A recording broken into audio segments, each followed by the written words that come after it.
Amici bellini, sto fissando questa telecamera da penso 45 minuti per cercare di capire come impostare questo video. Non vi voglio annoiare, voglio pensare già al futuro, quindi è l'ultima analisi di Garcia, ma dobbiamo già vedere il futuro cosa ci riserva. Sarà Tudor? Scopriamolo.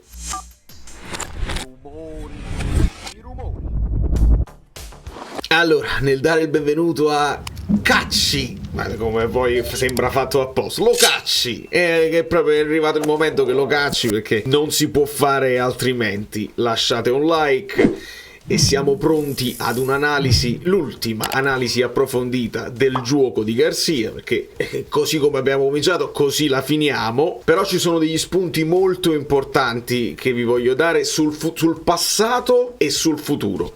Prima però vi lascio un link in descrizione, che è Match Betting Academy, che è un sito che praticamente vi permette, non sono scommesse sportive, diciamolo subito, perché sennò con le scommesse facciamo i fagioli, facciamo i tonali, e invece no, è un sistema matematico, forse non lo dovrei dire così, ma proprio anti-scommesse, se vogliamo. E poi questa è un'azienda che ha la sede legale a Napoli, quindi mi fa piacere collaborare con loro. C'è un corso gratuito, se siete incuriositi da questa cosa. Si possono piazzare delle cose e il giocare con i bonus dei siti che ti danno dei bonus, e quindi se tu ti organizzi scommessa A, scommessa B, il bonus da una parte, la scommessa dall'altra, matematicamente non si può perdere. Non sono scommesse, è il contrario del gioco d'azzardo. Ma andiamo subito a fare questa analisi, perché Fabrizio Romano ci fa sapere che si parla di Tudor.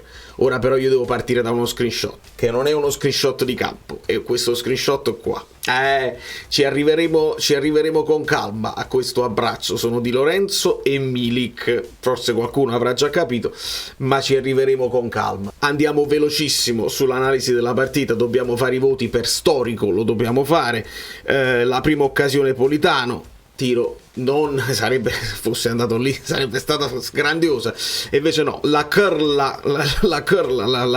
la fa aggirare anche molto bene, però fa una bella parata Berisha. Questa è la prima bella parata di Berisha, che alla fine sarà il migliore in campo, diciamolo subito, perché è la verità. Il Napoli ci prova, non fa cose straordinarie, non è una bella partita del Napoli, onestamente non è neanche la peggiore, si deve dire, neanche la peggiore giocata da Napoli quest'anno. Onestamente io sono stato molto più insoddisfatto delle vittorie col Braga, la partita con l'Union Berlino, quelle partite, la partita forse col Genoa, ci sono state la debacle con la Lazio, la Fiorentina. Questa partita qua non è stata la peggiore del Napoli, però poi arriva anche la sconfitta e quindi non si può accettare. Seconda parata di Berisha, colpo di testa di Anguissa che schiaccia, un buon colpo di testa, non ne fa molti, però in questo caso il cross di Politano è preciso dal calcio d'angolo. Altra parata di Berisha, Anguissa mezzo e mezzo come al solito, la partita la fa, però poi a un certo punto sembra lezioso anche lui ancora una volta. Simeone il gol l'aveva fatto, però purtroppo il primo passaggio, diciamo, di Østigård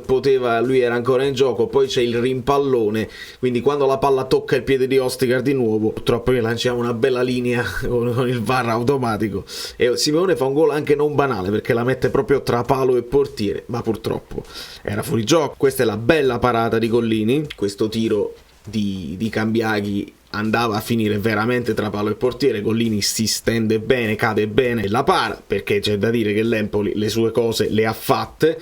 Poi molto spesso Caputo era in fuorigioco, andava chiamato prima, non si sa, magari al controllo non sarebbe stato quello lo stesso, però hanno creato dei presupposti e quindi va detto anche questo. Poi andiamo a quel tiro di Lindstrom che ci ha fatto urlare, che purtroppo è uscito un po' centrale. Anche qua Berisha fa la parata un po' plastica, devo dire la verità. Qua si vede una cosa bella, cioè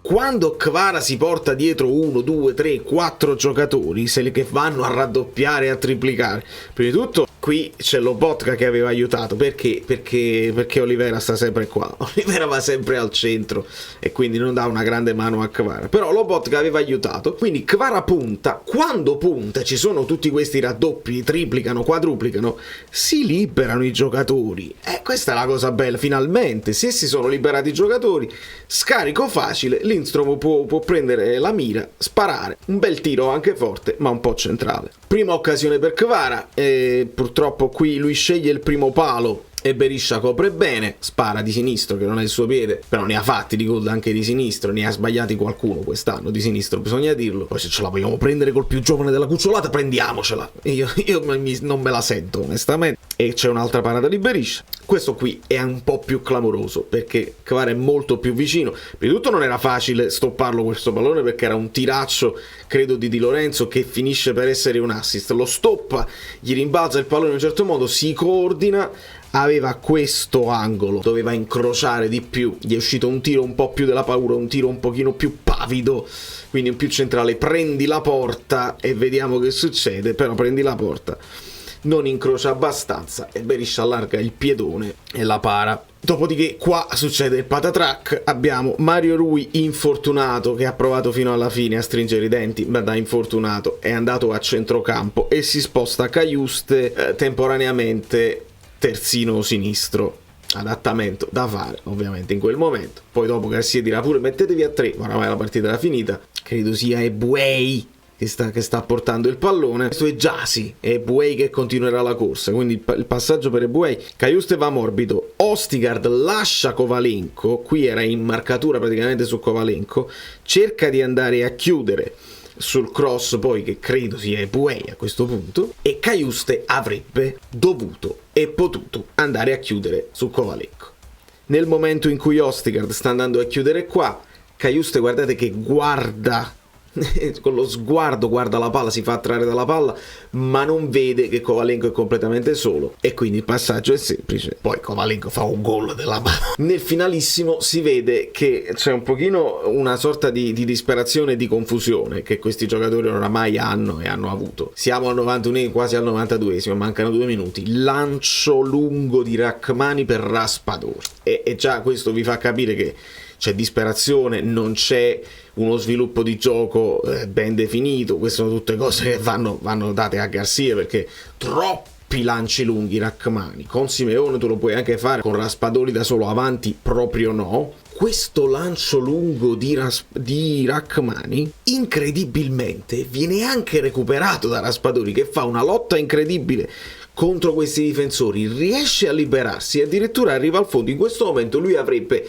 un passaggio facile da fare qui al centro, la potrebbe dare qui, però non ci hanno creduto i compagni. C'è Kvara lontanissimo, questo è Lindstrom, questo credo sia è Zielinski che stava arrivando. Insomma, non hanno attaccato. Nel momento del passaggio lungo di Rachmani non hanno fatto questo attacco alla disperata, dobbiamo pareggiare per forza. Si è visto proprio l'avvilimento, lo scoramento, abbiamo preso anche il gol, è finita. E questo è un po' un atteggiamento che va, perché noi facciamo le pulce a Garcia, ma chiediamo anche ai giocatori: ci credete? Ce l'avete questo mordente? Lo volete fare oppure no? E perché?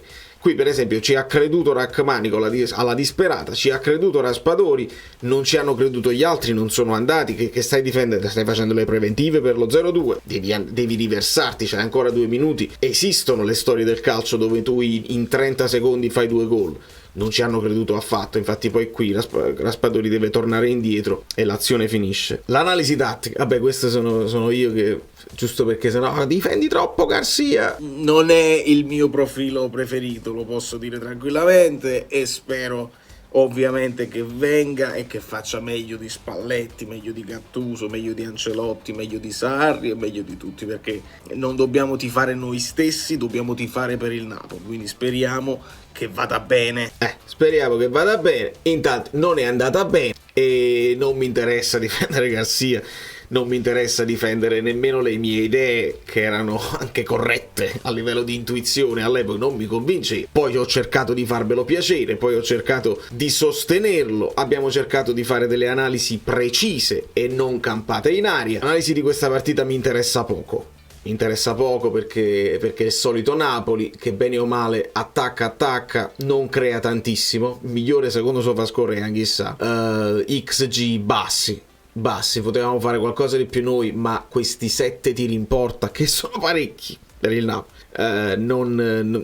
non sono stati difficilissimi. Un dato, secondo me, abbiamo superato le 50 palle lunghe, che secondo me è il limite che una squadra deve fare. Ne abbiamo provate 62 e solo 36 sono andate in porta, quindi non precisissimi come al solito nei passaggi. che di solito siamo un po' più precisi, e troppe palle lunghe. La presenza di Simeone, no, l'abbiamo visto anche nel secondo tempo, sotto questo punto di vista, anche palla lunga a Kvara, insomma, sotto questo punto di vista, male secondo me il piano gara, si poteva fare molto di più e l'Empoli non è un fulmine di guerra, quindi diciamo quello che è. Per dare soddisfazione anche a chi ama l'analisi approfondita e al mitico Peppe Di Palma che mi aiuta nella raccolta dei dati e dei numeri insieme a Guido Gentile, questo è un confronto alla 12ª giornata con Spalletti 1, Spalletti 2 e Garcia. Vittorie, le sconfitte, il piazzamento lo sappiamo. I gol fatti: 24 il primo Spalletti, 30 il secondo Spalletti, 24 il Garcia. Gol subiti, ne subiamo troppi. E questa poi è quello che è successo quest'anno, abbiamo subito troppi gol perché come gol ci siamo. XG di media, il Garcia supera il primo Spalletti, non raggiunge il secondo Spalletti.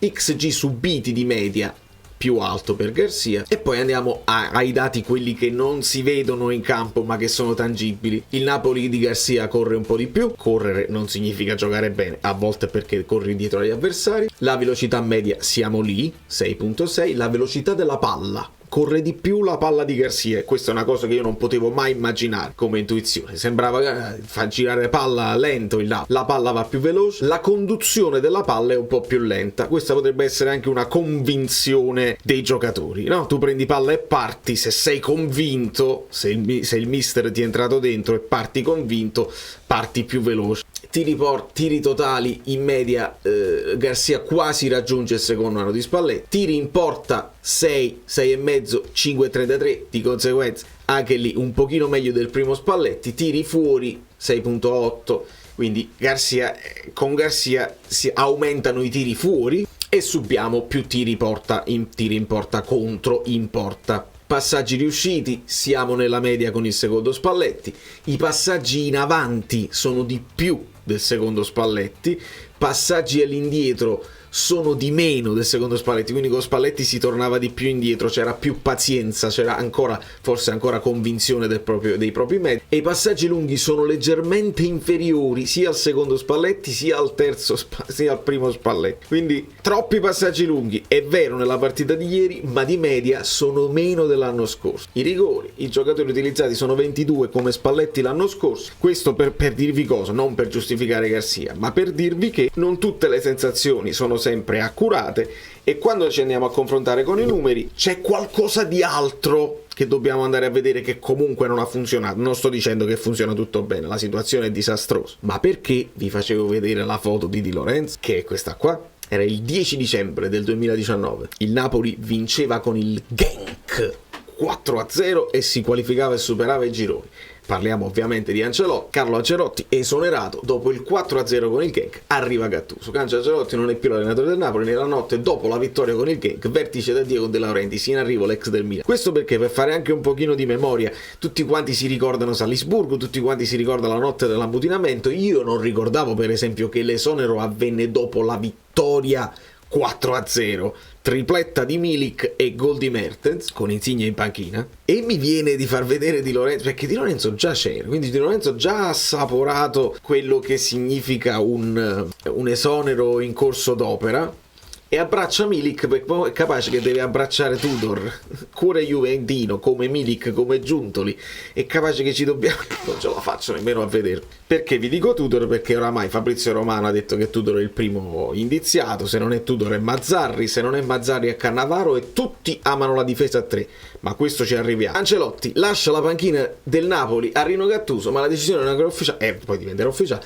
dopo 18 mesi, dopo il 4-0 al Genk che porta gli azzurri per la terza volta nella storia agli ottavi di finale di Champions, ma lascia anche al 7° posto in classifica in campionato a pari punti col Parma, a 17 punti dalla capolista Inter e a 15 dalla Juventus. Un disastro, bla bla bla. Mi interessa vedere questa situazione di Ancelotti per capire, perché io vi ho detto una cosa di istinto, non lo posso sapere. Secondo me cambi Garcia, arriva un altro qualsiasi, non cambierà di tanto la media punti del Napoli. Non pensate che adesso facciamo i filotti di 5-6 partite che vinciamo. Secondo me resterà simile con qualsiasi allenatore e diventerà un allenatore, il prossimo allenatore io me lo studierò, me lo farò piacere e vi farò analisi, e voi probabilmente arriverete pure a dire chi sta peggio e chi l'ha, e io invece finirò per difenderlo ma bisogna arrivarci con criteri. Questa era la classifica alla 15ª giornata, quando Ancelotti fu esonerato. Napoli a 21 punti, proprio come il Napoli di adesso, quindi quando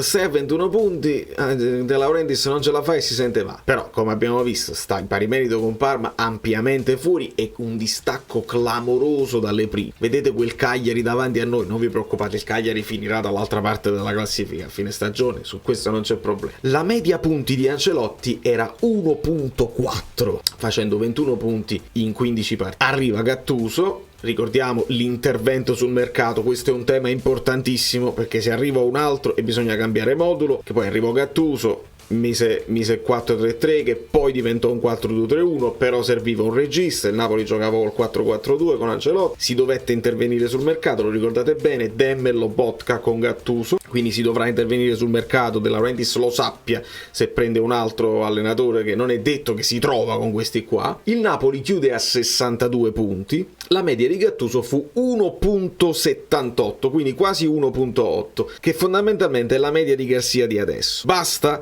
1.8 per andare in Champions? No, se avesse cominciato Gattuso e avesse mantenuto questa media sarebbe arrivato a 68 punti, che in questo caso ti portava sopra il Milan, ma comunque non ti portava a raggiungere la Lazio a 78. Di conseguenza, con Gattuso il Napoli migliora un pochino. Ricordiamo che non è solamente una questione di campo, l'abbutinamento e lo spogliatoio particolare. Ancelotti non si è preso, i senatori volevano essere allenati meglio, tutta una serie di discorsi incredibili. La situazione attuale è ancora più strana, anche perché noi veniamo dallo scudetto e poi lo scatafascio. Quindi non è un Napoli che non si vince mai e sono i senatori che stanno male, che non si vince mai. Si vince e adesso non ci fai vincere più. Di conseguenza adesso ci dobbiamo affacciare verso altri lidi. È inevitabile che vi piaccia Garcia, che non vi piaccia Garcia, che lo riteniate inadeguato o che lo riteniate un allenatore che poteva fare tranquillamente tutta la stagione e poi si pensava alla prossima. Si è arrivato al momento che non si può fare più a meno,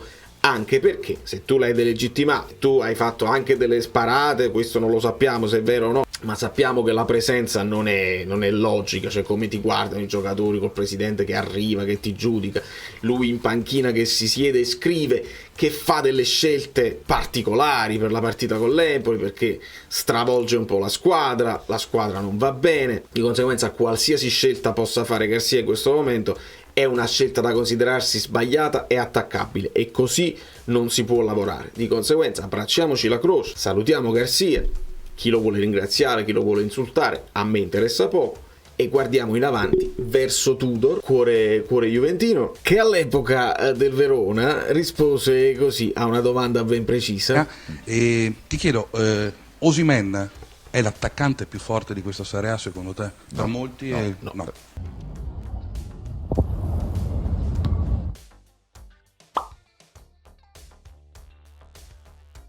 Per me è più forte Vlahovic, lui è uno tra i più forti, grazie a lei. Proprio secco.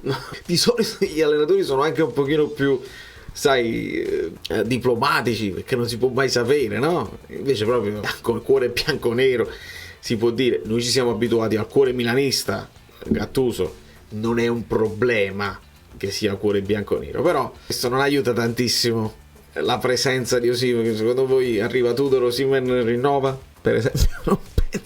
Non penso. Di conseguenza ci sono tantissime altre cose che vanno messe sul piatto quando si chiede la testa all'allenatore e dice chiunque va meglio. Va bene, chiunque va meglio, intanto però si sono create delle crepe e non sappiamo chi vuole rimanere nel Napoli, non sappiamo se questa condizione fa piacere o meno, non sai se il prossimo allenatore, lui vuole un contratto lungo, accetta di fare solamente il traghettatore, fa un anno con il contratto e poi dopo c'è l'opzione se fa bene, facciamo come Gattuso. Idem Mazzarri, dice Mazzarri accetto di fare 6 mesi però poi premio scudetto.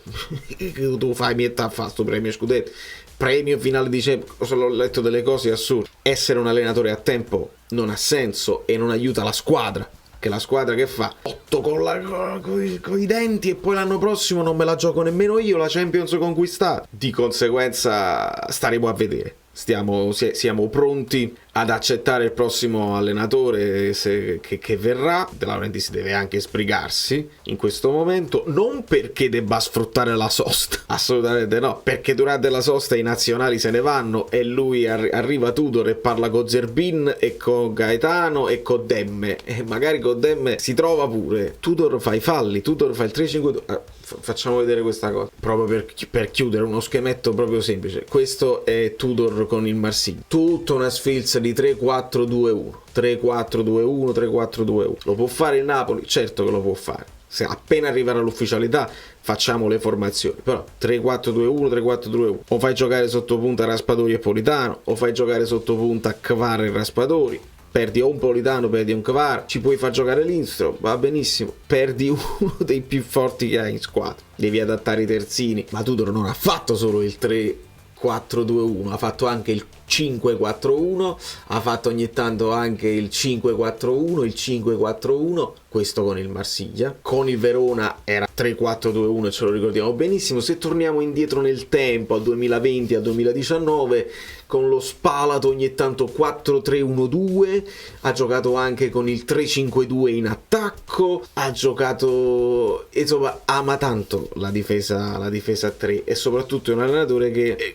il concetto di difendere e di contrattaccare fece bene con il Verona, non scherziamo, però c'ha questo concetto di difendere e attaccare. Magari si aspetta lui un fallo automatico se la squadra ti sta venendo addosso, si deve compenetrare con una realtà completamente diversa. Io appena divento ufficiale gli do il benvenuto e facciamo le analisi che dobbiamo fare, però vi renderete conto che tutti quelli che ci sono adesso che hanno fatto i nomi, anche cercate su Transfermarkt Cannavaro, formazione preferita 3-5-2, Benevento poi le ha fatte tutte Cannavaro nella sua carriera. Bazzarri 3-5-2, anche lui 3-4-2-1 ogni tanto, perché volevate Conte 3-5-2, 3-4-3, 3-4-2-1. Vi renderete conto che tutti che sono disponibili sulla piazza, tutti i nomi che si stanno facendo vanno contro il principio del 4-3-3 tanto caro al presidente. Io vi ho detto un'altra cosa, a me non interessa, ma con la difesa a 3 si può fare anche un bel calcio, lo dimostra Palladino. L'importante però è ristrutturare la squadra, perché questa squadra è stata scritta 4-3-3